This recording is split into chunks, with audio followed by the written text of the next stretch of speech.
Pará, bom dia. Bom dia. Bom dia, hoje é sexta-feira, 25 de outubro.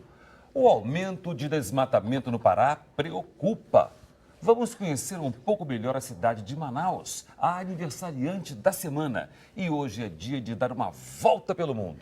E participe do Visual através do Facebook. O nosso endereço é facebook.com/Visual TV Brasil. O Visual começa agora.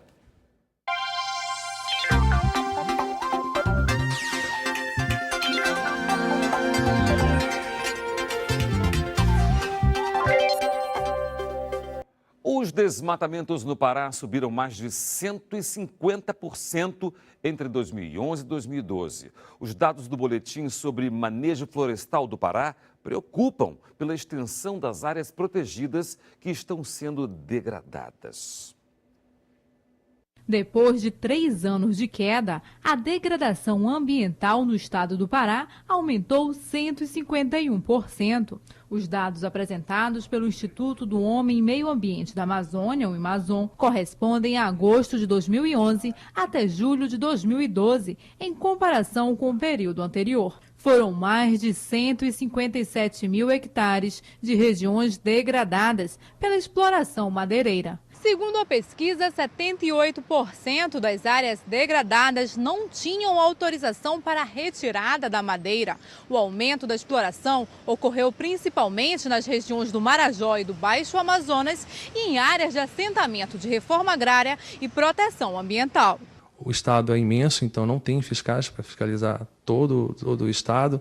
Então fica aquele jogo de gato e rato. Então quando a fiscalização está lá, a exploração tende a cair, mas quando a fiscalização sai, a tendência é que essas empresas ilegais voltem a explorar essas áreas novamente. De acordo com os dados do Imazon, os 5 municípios paraenses campeões de exploração madeireira ilegal são Portel, Pacajá, Prainha, Uruará e Trairão. Apesar de não ser configurado como desmatamento, os números preocupam. Esse é o primeiro passo do processo de degradação ambiental. E essa exploração ilegal, ela nos próximos anos, com certeza, ela vai sofrer corte raso. Então, por isso que a gente diz que realmente é o primeiro estágio do desmatamento, do corte raso. Enquanto que as áreas de manejo florestal, a gente tem observado que dentro de área de plano de manejo, elas estão sendo mantidas. Cada vez mais os países importadores de madeiras do Pará, como Estados Unidos e a União Europeia, estão adotando mecanismos justamente para inibir a entrada de madeira de origem legal nesses países. Então, se nós queremos preservar a indústria madeireira como exportadora que é aqui no estado do Pará, que tem uma participação expressiva, onde o Pará é o principal produtor e exportador de madeiras tropicais nativas do Brasil, nós temos que nos preocupar sim em combater a ilegalidade. Está na hora das novidades do esporte.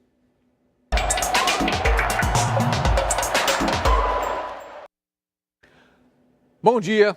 Um final de semana com mais definições. Na Série A do Campeonato Brasileiro, vamos ver aí como é que fica a diferença do Cruzeiro em relação às outras equipes.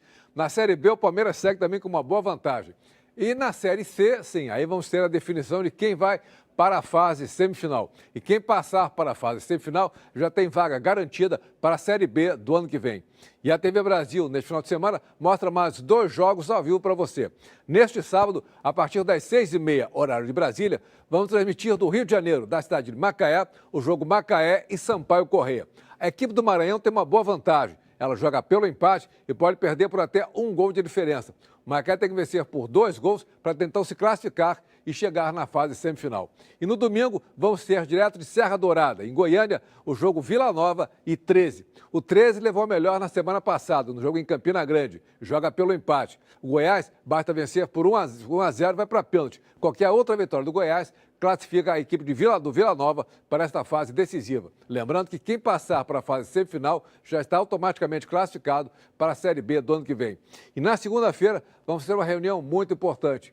Depois daquele encontro de 2 semanas atrás, do bom senso do futebol clube, a reunião dos principais jogadores com a CBF vai fazer uma grande reunião. Já convocou a imprensa, convocou treinadores, convocou árbitros, convocou jogadores e principalmente os atletas que estiveram na reunião na semana passada para discutir esse calendário, a organização do futebol brasileiro.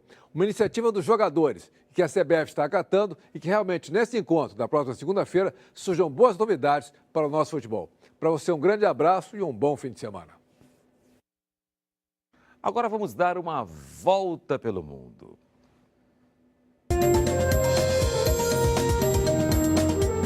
Foi libertada esta semana Inês Del Rio, integrante do grupo separatista espanhol ETA.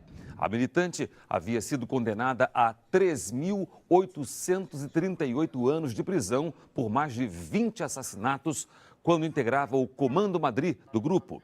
Após ter a pena reduzida por bom comportamento, Del Rio deveria ter saído do cárcere em 2008.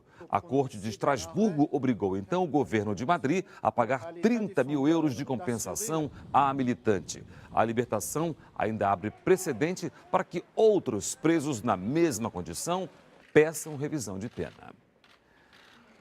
O Vaticano suspendeu o bispo alemão acusado de mentir sob juramento sobre gastos desproporcionais ao cargo. O bispo enfrentava pressão da cidade de Limburg, no oeste da Alemanha, para renunciar. Apelidado pela mídia alemã de bispo de luxo, ele gastou 31 milhões de euros, mais de 92 milhões de reais, na reforma de uma casa. Uma densa fumaça tóxica tomou conta de partes do nordeste da China, forçando o fechamento de escolas, aeroportos e rodovias. Se arriscar nas ruas somente com máscaras. Muita gente ficou em casa, já que a mistura de fumaça com neblina, chamada de smog, é tóxica. Em algumas áreas, a visibilidade não passava de 3 metros de distância, o que causou mais de 30 engavetamentos em rodovias da região. Na Austrália, bombeiros passaram toda a semana tentando conter dezenas de focos de incêndio próximo a Sydney. Mais de 200 casas foram destruídas e uma pessoa morreu. Na região das Montanhas Azuis, uma das mais atingidas, moradores foram autorizados a voltar às casas na quinta-feira. Desastres como esse são comuns nessa época do ano, causados pelo tempo quente e seco.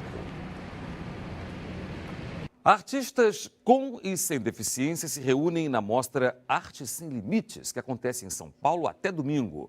Entre os destaques nestes últimos dias de exposição está uma peça de teatro inteiramente montada para surdos.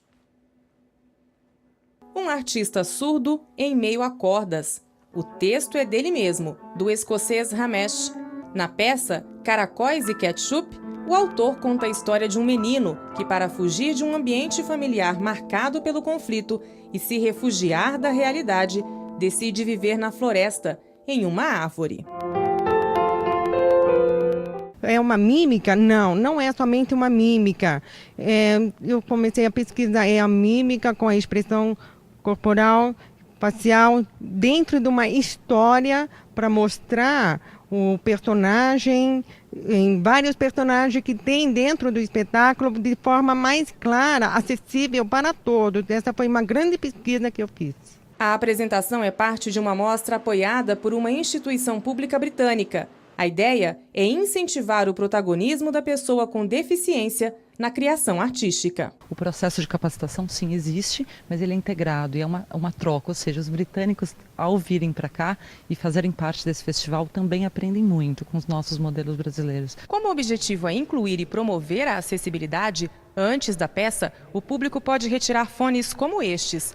Eles contêm uma audiodescrição em que uma intérprete vai narrando o espetáculo. O fone é importante para deficientes visuais, mas ajuda também quem tem dificuldades para entender a mímica.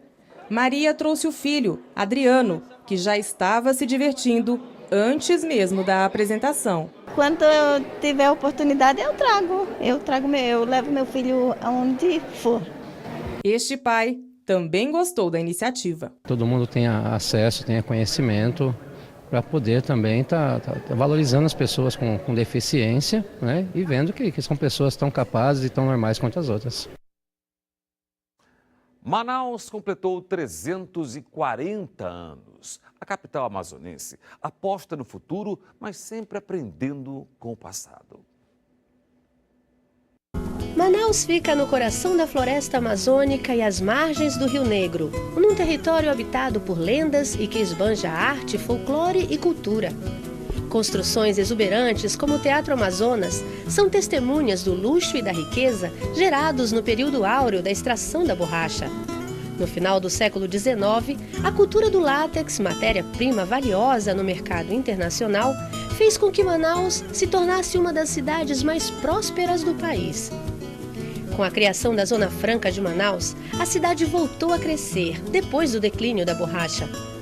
O turismo também ganhou espaço e hoje Manaus atrai muitos visitantes. O ecoturismo e o turismo selvagem são os destaques da região. A cidade é rica em ofertar milhares de postos de trabalho. As ruas, repletas de veículos, dão conta da quantidade de oportunidades oferecidas. Batizada como Mãe dos Deuses pelos índios manaós, a capital amazonense faz jus ao apelido carinhoso quando adota os filhos de outras terras. Chegamos ao fim de mais um Visual. E a gente volta segunda-feira. Às 8 da manhã, no horário de Brasília. E lembre-se de deixar seu comentário no nosso Facebook. Tchau. Tchau para você. Bom fim de semana.